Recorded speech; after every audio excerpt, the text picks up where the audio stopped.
ICC test cricketer of the ఇయర్గా జస్ప్రీత్ బుమ్రా 2024లో టెస్టుల్లో అత్యుత్తమ ప్రదర్శన. గతేడాది 13 టెస్టుల్లో 71 వికెట్లు తీసిన బుమ్రా ఐసీసీ మహిళా వన్డే క్రికెటర్ ఆఫ్ ది ఇయర్గా స్మృతి మందన్న 2024లో వన్డేలో 13 ఇన్నింగ్స్లో మొత్తం 747 పరుగులు. భారీ నష్టాల్లో ముగిసిన స్టాక్ మార్కెట్లు. సెన్సెక్స్ 824, నిఫ్టీ 303 పాయింట్ల లాస్. 8 లక్షల కోట్ల రూపాయల మదుపర్ల సంపద ఆవిరి.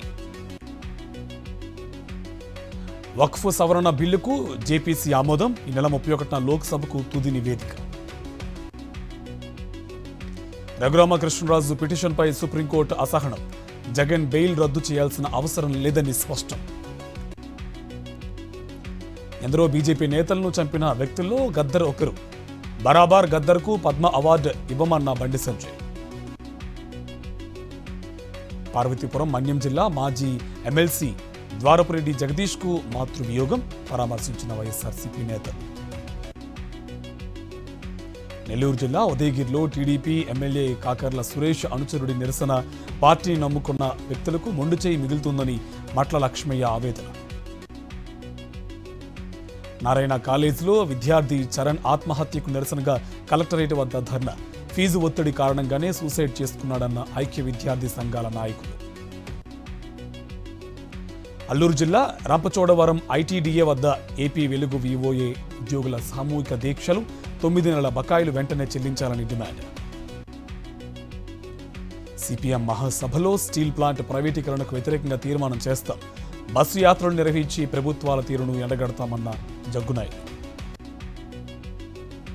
రాజన్న సిరిసిల్ల జిల్లా మండిపల్లి వద్ద ఉద్రిక్తత. నిన్న రాత్రి హనుమాన్ ఆలయంలో శ్రీరాముడి విగ్రహం ధ్వంసం. దుండగులపై చర్యలు తీసుకోవాలని బీజేపీ, ఏబీవీపీ శ్రేణుల ఆందోళన. పెద్దపల్లి జిల్లా కలెక్టరేట్ను ముట్టడించిన మధ్యాహ్న భోజన కార్మికులు. పెండింగ్ బిల్లులు చెల్లించి సమస్యలను పరిష్కరించాలని డిమాండ్. భద్రాద్రి జిల్లా కలెక్టరేట్ ముందు మధ్యాహ్న భోజన కార్మికుల ధర్నా. న్యాయమైన సమస్యలను పరిష్కరించాలని డిమాండ్. మంచిర్యాల జిల్లా రామారావుపేటలో గ్రామస్తుల ఆందోళన. రాత్రికి రాత్రే గోదావరికి వెళ్లే రహదారిని మూసేసిన సింగరేణి అధికారులు. ప్రధాన రహదారి తొలగించడం సరికాదంటూ ఆగ్రహం. మన్యం జిల్లాలో శ్రీ సంబర పోలమాంబ అమ్మవారి ఉత్సవాలు. రేపు సిరిమానోత్సవానికి అన్ని ఏర్పాట్లు చేసిన అధికారులు. ప్రయాగ్రాజ్ మహాకుంభమేళాలో కేంద్ర మంత్రి అమిత్ షా. త్రివేణి సంగమంలో పుణ్య స్నానాలు. హనుమాన్ ఆలయంలో ప్రత్యేక పూజలు.